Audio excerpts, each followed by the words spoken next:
What's up, everybody? I'm David Hain.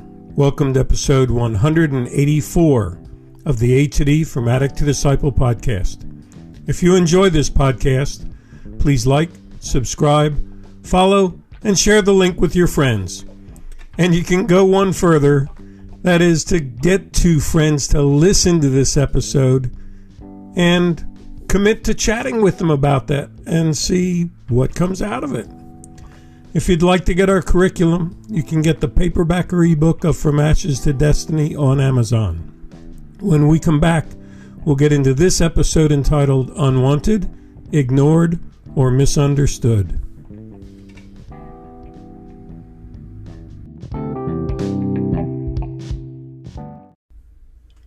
Welcome back to episode 184 of the A to D From Addict to Disciple podcast entitled Unwanted, Ignored, or Misunderstood.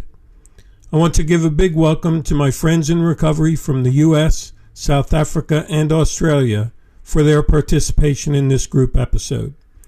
As before, I'll be keeping them anonymous, but I'll be saying their answers as if we're having a live group meeting. Guys, thanks for making yourself available again. The question for today's episode came out of feedback from episode number 178. So for listeners, if you haven't listened to 178 yet, I'd invite you to go back there. And here's your question, guys. One issue in recovery is developing compassion for those parts of ourselves that are unwanted, ignored, or misunderstood by those we care about. Can you share one part of yourself that is important to you, but not so much to others? Ben, you usually start us off. How about today? Sure, David. I think the part of me that is important to me and not so much to others is that I genuinely want to help people get out of whatever quicksand they're in. I'm willing to spend time and energy to help them. But all too often the result is only to have them either not take the advice I'm giving them or to actually step over me and just move on to the next person. That leaves me feeling like I've gotten burnt out with them wasting my time.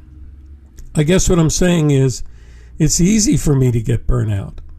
I genuinely want to help people, and I don't want a small handful of folks that abuse me wanting to help them to make me become bitter, angry, and throw in the towel on being a person who wants to help others. Yes, Ben, it's tough, and all of us who work in recovery have felt that. You know, it's tough when we're feeling like we're giving our time to someone who's just trying to use us, or we're putting in more effort than they are, or if we give the wrong answers that they didn't want to hear, they just move on to somebody else. Charlie, what do you think about this topic? For me, David, people don't understand that I'm always thinking of other people first and having a real desire to get to know them and share in moments of togetherness. It's kind of funny even saying, as someone possibly dealing with borderline personality disorder and definitely dealing with the disease of self, but seriously, I have an undeniable passion to make people laugh, accomplish their goals, and to have it as easy as possible for them to do it. I often wake up thinking of someone and just wishing we could talk or spend time, or that I had the time or money to take them and enjoy a moment in life together. So many times I'll hold the door extra long because I saw the mother with her arms completely full and knew after a few others passed by that they would need some help.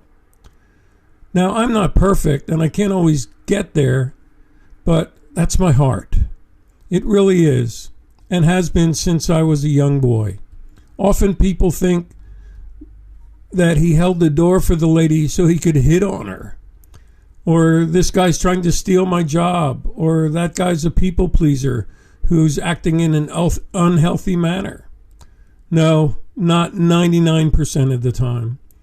It's just the absolute love of the Lord filled my heart, and I've had this my whole life, growing up in farm country where the community was one huge family who helped each other. It's in my blood, my heart, and I can't turn it off if I want to. I mean, why would I? But others don't understand. And often it leaves me in a relationship that is perceived as inappropriate or like I'm out to get something. I'm not trying to get those things, folks, but I am trying to get a smile on your face, a warming of your heart, and a sense of being someone somebody believes matters, that there's a good place for all of us in this place we call Earth. So true, Charlie. There are so many people who try to second guess other people's intentions and motives because of their own thoughts, and that can make us definitely feel unwanted or unappreciated. Eddie, what do you think about this topic? Sure, David, that episode number 178 really stirred something that I had a silent passion about. The country that I live in has a huge addiction problem. The government and families seem to not be educated enough on how to deal with this issue. Over the years, there's been this passion growing inside of me to help others who are affected by this disease of addiction. It started with an ex-rehab counselor who once told me that at their center, they don't deal with addicts, but with the heart, as that's where it all begins. That's why when I see an addict, I empathize with them, as I know that they're most likely begging inside for help to overcome this disease. They just don't have the correct resources to guide them.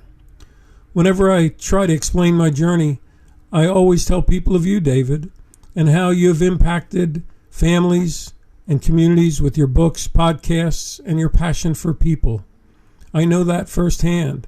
I've developed a portion of your passion. My wish would be able to go out and testify what Christ has done for me and be able to give back to those that need to know the truth, but also be able to be educated on how to find a passion that will lead them to not relapse again, to never miss the bus again.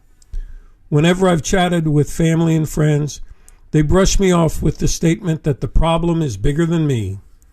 So I sit back knowing that they are most probably right, and I'm not in the position to quit my other job. I have no idea where to start. There are probably far more qualified people than I am that are probably already doing it anyway. So I step back every time, sit on my hands, and just let the desire be pushed to the back burner. Shaw, Eddie, I just want to let you know and encourage you, you're already reaching people all around the world through these group podcast episodes, and I appreciate it, as do the listeners. And maybe we need to plan a trip for me to join you in Australia and start launching something in your town. Harry, what do you think? Well, David, the one thing to me that is of utmost importance is accountability. We have to be accountable. Addicts like us lack discipline, boundaries, and honesty.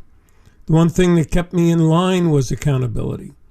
My late pastors all knew me too well and decided that if I'm going to use, I need to be honest about it to someone. I was taught that being accountable to someone helps develop character. Being accountable to someone helped me in times of withdrawals, as I knew that I had to tell the individual I was accountable to that I was using, and the embarrassing discussion that was going to follow with my own personal hurt and pain. I didn't want to let myself down or the person I was accountable to. Now I've tried to introduce accountability to the local addicts where I live, but it's been difficult. I've taken the same approach that was used with me, and I will continue to shed love on the addict that way that it was shed on me. Many people don't believe that an addict can commit to accountability, but I'm living proof that it is possible. So that's my misunderstood part.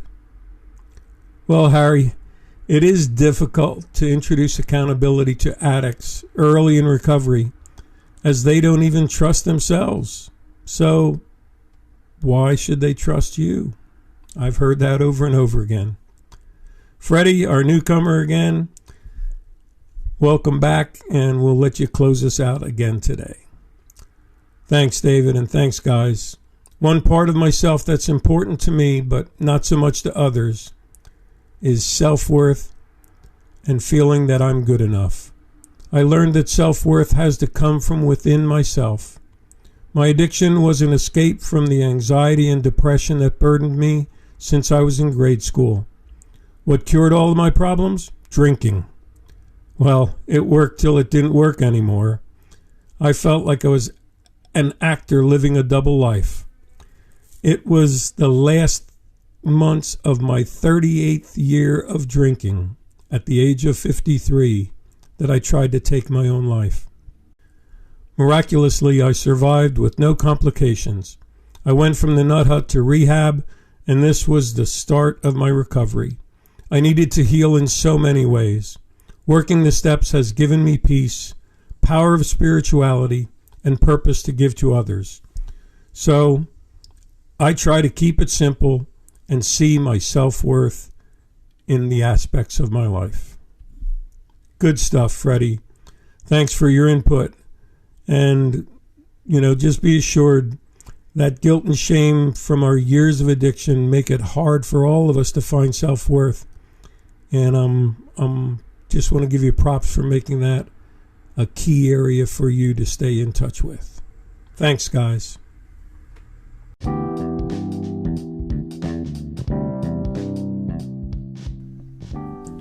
Thanks for listening to this episode of the A to D from Addict to Disciple podcast.